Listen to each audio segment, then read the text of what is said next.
자유형 하면서 가장 어려운 포인트가 뭐냐면요. 물잡기, 롤링? 아닙니다. 바로 호흡이에요. 자유형 초보자들은 이 호흡 문제 때문에 25m도 편하게 수영하지 못합니다. 그래서 수영할 때마다 괴로운 거예요. 머릿속으로는 익숙하지 않은 동작을 생각하기도 바쁜데 호흡까지 딸리다 보니 힘이 2배로 들고 수영이 힘든 겁니다. 호흡이 이렇게 딸리니 머리는 어지럽고 얼굴까지 빨개지면서 숨을 헐떡거리게 되죠. 이런 분들 중에서는 수영만 갔다 오면 두통약을 먹어야 하나 고민할 정도로 두통으로 고생하시는 분들도 있습니다. 그래서 많은 분들이 자유형을 10바퀴도 돌지 못하고 수영 강습을 포기하시는 분들이 굉장히 많습니다. 근데 오늘 영상 보시면은 10분 만에 호흡을 쉽게 하는 방법을 아시게 될 겁니다. 최악의 수영 강사는 어떤 사람이라고 생각하나요? 개인적으로 저는 해봐야 안다면서 제대로 된 설명도 없이 뺑뺑이만 돌리는 수영 강사라고 생각하는데요. 초보자일수록 복잡한 동작을 쪼개서 각각의 역할과 원리를 알려주는 학습이 꼭 필요합니다. 운동학습 이론가들인 피츠 앤 포즈너는 운동을 배우는 과정을 3단계로 나눴습니다. 그중 첫 번째가 인지 단계입니다. 인지 단계, 즉 동작의 구조, 순서, 원리를 명확히 이해해야 어떤 운동이든 쉽게 학습할 수 있다는 것이죠. 자유형 호흡 역시 마찬가지입니다. 단순히 몸이 익숙해질 때까지 반복하라는 조언은 이 첫 번째 단계를 무시한 채 결과가 나오기만 기대하는 것과 다르지 않습니다. 그래서 제 채널은 기초부터 원리까지 쉽게 배울 수 있는 수영 채널을 만들려고 합니다. 지금 제 채널을 구독과 알람 설정을 해주시면 수영을 빨리 배우는 방법을 놓치지 않고 보실 수 있습니다. 구독과 알람 설정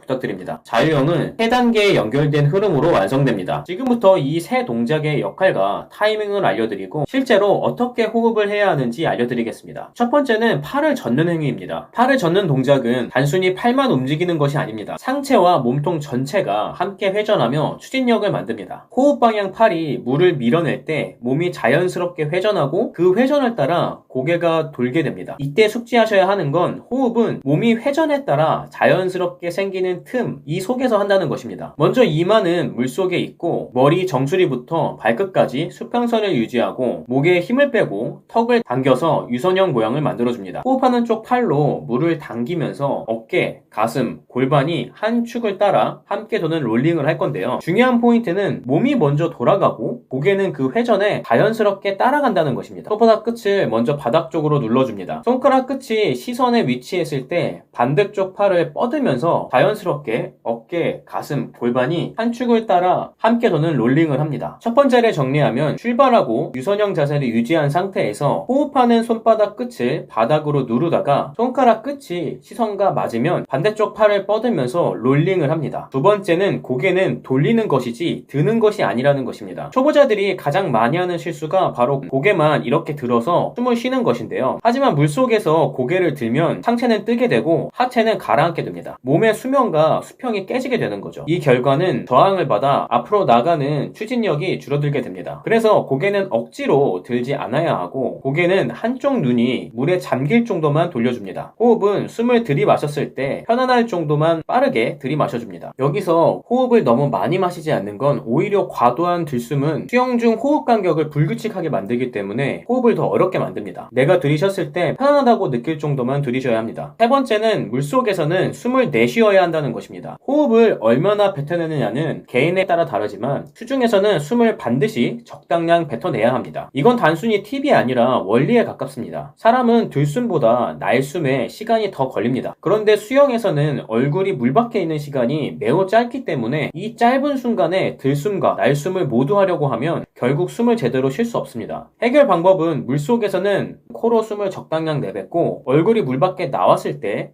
짧게 들이마신다는 것입니다. 자유형 기본 자세를 충분히 익혀서 호흡 꿀팁이 필요하신 분들이 있으실 텐데요. 그런 분들은 일관된 호흡 패턴을 가지면 더 편하게 호흡할 수 있습니다. 마라톤과 같은 힘든 운동도 2번 들이쉬고 2번 내뱉는 2대2 호흡법 같은 것이 있습니다. 호흡을 일정하게 가져가면 지구력을 유지하는 데 굉장히 좋습니다. 일반적으로 자유형 호흡법은 다양한데요. 극초보자인 경우에는 스트로크 횟수가 많아질수록 그만큼 호흡을 참는 고통으로 수영에 대한 공포증이나 흥미를 잃을 수 있습니다. 편하게 스트로크를 2번에 1번 숨 쉬는 것을 연습하시고 또 다른 꿀팁은 많은 초보자분들이 물속에서 숨을 너무 많이 뱉는 것입니다. 본 영상에서도 언급했듯이 수중에서는 분명히 숨을 내쉬어야 한다고 얘기했습니다. 하지만 세상에서 제일 어려운 게 적당히 아니겠습니까? 호흡량을 조절하는 방법은 뱉을 때 중요한데요. 호흡을 조금만 내뱉고 싶다면 고개를 넣으면서부터 숨을 내뱉는 게 아니라 고개를 돌리면서 호흡을 내뱉으시면 됩니다. 이렇게 편안하게 고개가 돌아가는 타이밍에 맞춰서 날 말씀을 해주시면 일관되게 호흡 패턴을 가져갈 수 있습니다. 정리하면 이렇습니다. 첫 번째는 팔 동작은 몸통 전체의 롤링과 연결되어 있고 이때 생기는 틈에서 호흡이 이루어진다는 것입니다. 두 번째는 고개를 들면 수평 자세가 깨지고 추진력이 떨어집니다. 한쪽 눈이 물에 잠길 정도로만 고개를 돌려주세요. 세 번째는 일정한 타이밍에 맞춰서 호흡을 뱉어내고 들이마시는 것입니다. 주구력을 위해서는 호흡을 내뱉는 타이밍을 일정하게 가져가는 게 좋다는 것입니다. 이 세 가지를 기억해 주시면 됩니다. 사이드 턴, 이름부터가 영어로 된 단어라 마치 해외에서 자주 사용하는 턴이라고 생각하셨을 수도 있지만 실제로는 그렇지 않습니다. 유튜브에서 영어로 사이드 턴을 검색하면 오직 한글 영상들만 나옵니다. 실제로 국제수영연맹의 규칙이나 미유럽 수영 교본에는 사이드 턴은 없고 오직 오픈 턴과 플립 턴만 등장합니다. 그럼 사이드 턴은 대체 뭘까요? 그래서 이번 영상에서는 사이드 턴과 플립 턴 이야기를 해드리고 사이드 턴을 부드럽게 하는 방법까지 알려드리겠습니다. 미끄러지듯 부드러운 턴을 하고 싶은데 잘 안되시나요? 그렇다면 아래 고정 댓글 링크를 클릭해서 워터 클렌즈 턴 특강을 신청해보세요. 훨씬 더 멋지게 턴하며 미끄러지듯 수영하실 수 있으실 겁니다. 사이드 턴은 흥미롭게도 한국과 일본에서만 사용되는 용어입니다. 왜 전 세계에서 유일하게 한국과 일본에서만 사이드 턴이라는 단어를 쓰이게 된 걸까요? 그 답을 이해하려면 수영의 역사와 문화를 조금 알 필요가 있습니다. 실내 수영장이 막 생긴 시점에는 몸을 앞으로 구르듯 반바퀴 회전해서 발로 벽을 차는 플립턴은 세상에 존재하지 않았습니다. 그래서 국제대회에서도 선수들은 모두 오픈턴을 했습니다. 두 손으로 벽을 짚고 몸을 돌려서 나오는 방식 말이에요. 지금 보면 조금 느려 보이지만 당시에는 가장 안정적이고 정석적인 방법이었습니다. 하지만 1930년대 미국에서 플립턴이 개발되면서 상황이 달라지기 시작했습니다. 플립턴은 턴 속도가 훨씬 빠르고 효율적이었기 때문에 금세 미국과 유럽 전역으로 퍼져나갔죠. 결과적으로 서구권에서는 플립턴이 주류로 자리 잡으면서 오픈턴은 점점 설 자리를 잃게 됩니다. 플립턴이 빠르게 정착된 서구권과 달리 한국과 일본에서는 또 다른 방식의 턴이 등장했는데요. 바로 사이드 턴입니다. 사이드 턴이 발생된 이유는 크게 두 가지로 정리할 수 있습니다. 첫째, 강습 효율성입니다. 여러 명이 좁은 레인에서 동시에 턴을 연습하려면 누구나 쉽게 따라할 수 있는 가장 단순한 동작이 필요했습니다. 둘째는 실용성입니다. 두 손을 다 쓰지 않고도 벽을 짚고 빠르게 돌아 나올 수 있으니 특히 초보자나 생활 수영인들에게는 사이드 턴이 훨씬 편리했습니다. 그래서 사이드 턴은 단순한 편법이 아니라 한국과 일본의 수영 문화와 현실이 만든 독특한 변형 기술이라고 볼 수 있습니다. 그래서 지금도 많은 초보자들이 제일 먼저 사이드 턴을 배워 수영장에서 흔히 볼 수 있는 턴이 되었죠. 여러분, 수영장에서 한 번쯤 이런 모습 보신 적 있으실 겁니다. 앞으로 쭉 잘 가다가 레인 끝에 도착하면 그냥 일어나서 걷다가 출발하는 사람. 아무리 자유형이나 평형을 잘해도 멈추고 걸었다가 턴을 하면 수영을 잘하는 것처럼 보이지 않죠. 사실 턴은 단순히 방향을 바꾸는 동작이 아닙니다. 턴이 매끄럽게 되느냐 아니냐에 따라 속도, 기록, 폼이 전부 달라집니다. 특히 장거리를 수영할 때는 턴 하나만 잘해도 훨씬 덜 힘들고 더 효율적인 수영이 가능해져요. 그래서 이렇게 효율적이고 멋진 사이드 턴을 제대로 배우려면 꼭 기억해야 할 원리 세 가지가 있습니다. 팔꿈치 굽히기, 무릎 바짝 당기기, 발 타이밍 맞추기입니다. 첫 번째, 팔꿈치 굽히기입니다. 벽에 다가가서 팔꿈치를 펴고 터치하면 속도가 뚝 끊깁니다. 하지만 속도를 늦추지 않고 팔꿈치를 굽혀 들어오는 속도를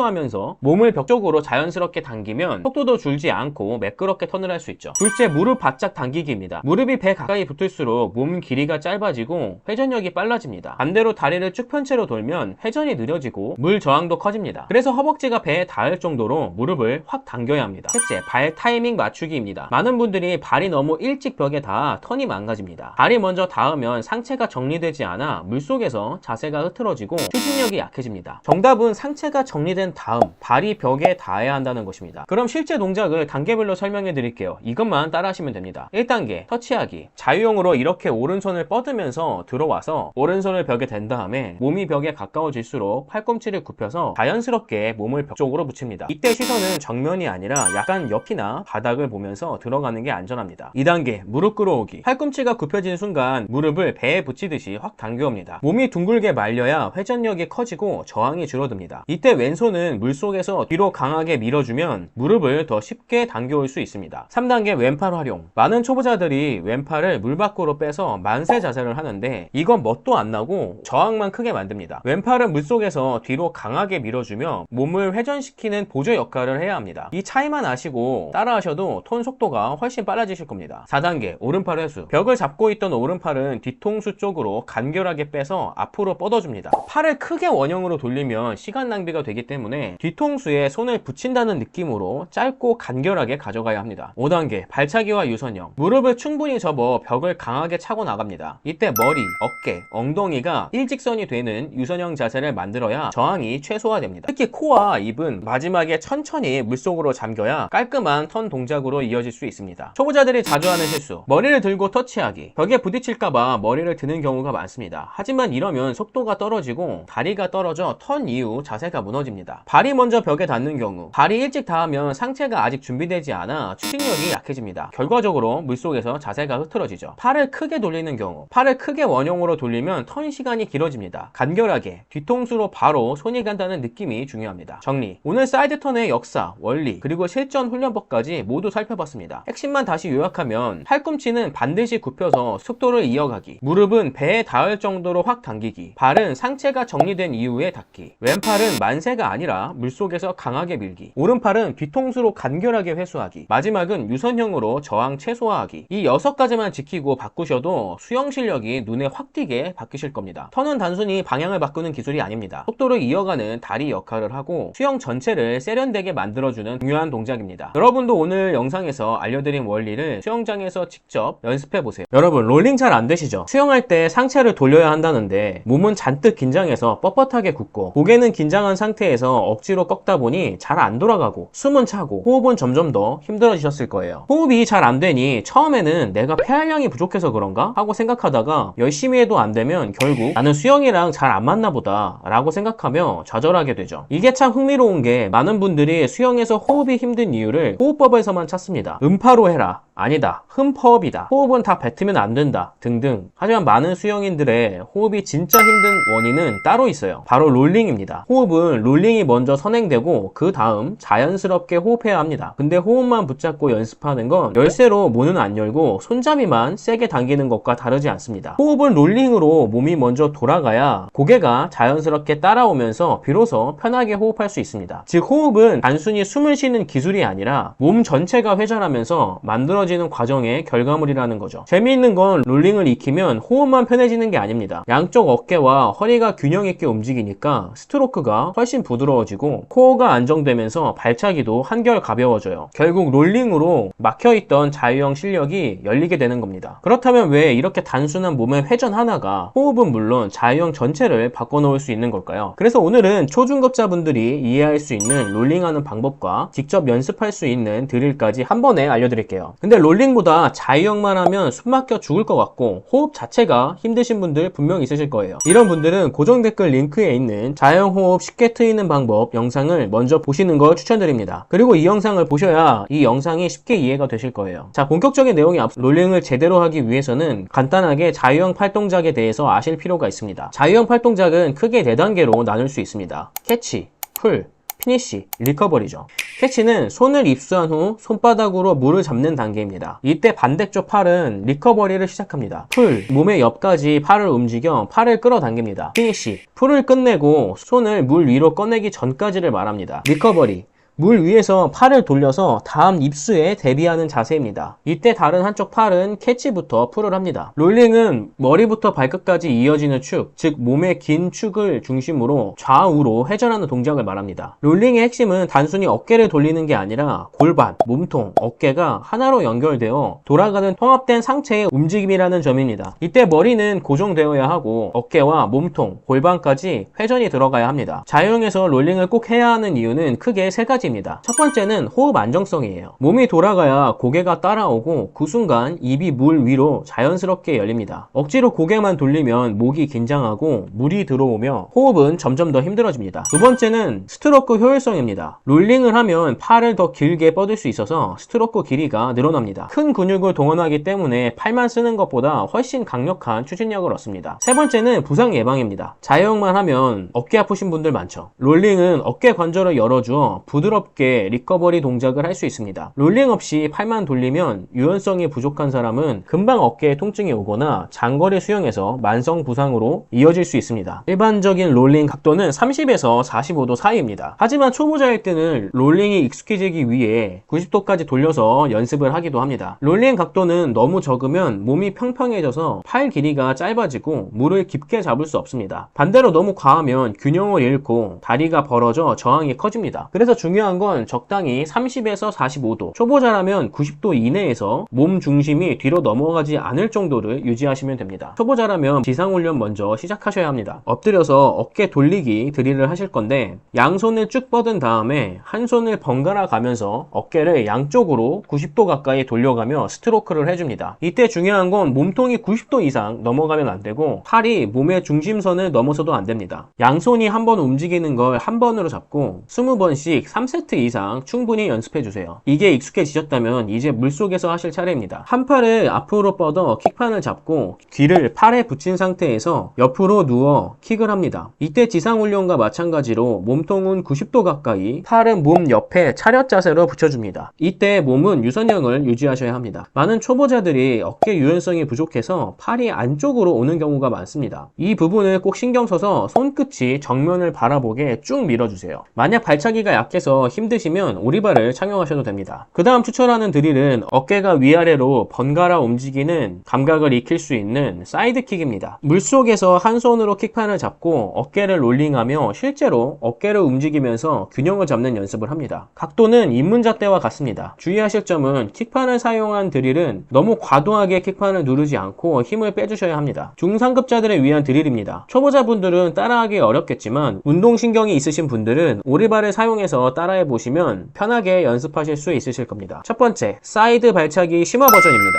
식스킥 스위치 드릴인데요. 굉장히 유명한 드릴이죠. 한쪽으로 누운 자세에서 6번 킥을 한 뒤에 팔을 교체하면서 반대쪽으로 전환합니다. 골반에서 시작해 몸 전체가 하나로 돌아가는 감각을 익히는 연습입니다. 이 자세가 힘드신 분들이라면 스노클이나 킥판을 활용해 호흡 부담을 줄이고 롤림 감각에만 집중해서 연습을 해주시면 됩니다. 두 번째는 3풀 6킥 드릴입니다. 자유형 스트로크 3번을 한 뒤 마지막 자세에서 롤링을 유지하며 킥 6번, 팔과 몸통의 협응과 롤링 유지 능력을 키울 수 있습니다. 핵심 정리, 롤링 각도와 타이밍, 좌우 30에서 45도가 적당하고 초보자는 90도까지 연습해도 좋습니다. 너무 적으면 팔이 짧아지고 너무 과하면 균형이 무너질 수 있습니다. 훈련법 요약, 초보자는 지상에서 어깨 돌리기, 사이드킥, 킥판 잡고 사이드킥을 연습해 주시고 중상급자는 6킥 스위치 드릴, 3풀 6킥 드릴을 해주시면 됩니다. 오늘은 자유형 롤링에 대해서 알아봤습니다. 처음에는 단순히 내가 알고 있는 수영 지식을 정리해서 공유해보자라는 가벼운 마음으로 시작했습니다. 그런데 영상을 만들고 소통하다 보니 점점 더 큰 책임감을 느끼게 되었습니다. 특히 댓글과 특강 신청서에 적어주신 구독자분들의 고민을 보면서 이 채널이 누군가에게는 꼭 필요한 공간일 수 있겠구나 하는 생각을 했습니다. 저 역시 답답한 초보자 시절을 겪어왔기 때문에 여러분의 어려움이 낯설지 않았습니다. 자유형만 하면 호흡이 막히고 다리가 자꾸 가라앉고 장거리 수영이 하고 싶은데 몸이 따라주지 않고 그렇다고 누구한테 물어볼 수영 친구도 없고 답답하게 수영을 배웠죠. 수영은 다른 운동과 다르게 내 동작을 직접 보면서 고칠 수 없기 때문에 혼자 배우기 쉽지 않은 운동입니다. 근데 타인에게 피드백도 받지 않으니 더 실력이 쉽게 늘지 않죠. 그래서 이런 문제들을 해결하고 싶어서 오프라인 특강을 시작하게 되었습니다. 물론 처음 특강을 주최하고 진행하는 게 쉽지는 않았습니다. 강사님을 섭외하고 수영장을 대관하고 모든 비용을 미리 부담한 상태에서 정원을 채워야 했으니까요. 때로는 불안함 때문에 악몽을 꾸기도 합니다. 그렇지만 그래도 힘이 나는 건 여러분이 남겨주시는 후기와 댓글이 제게 큰 힘이 됩니다. 대부분 수영 특강이 수도권에서만 진행되다 보니 정말 멀리서 오시는 분들이 많았거든요. 그래서 이번에는 제가 직접 한번 가보려고 합니다. 구독자분들이 더 많이 수영을 배우고 즐길 수 있도록 앞으로 계속 노력하겠습니다. 오늘 영상은 여기까지입니다. 이 영상이 유익하셨다면 구독과 알람 설정 부탁드립니다. 그럼 저는 다음 영상으로 찾아뵙겠습니다. 다음에 만나요.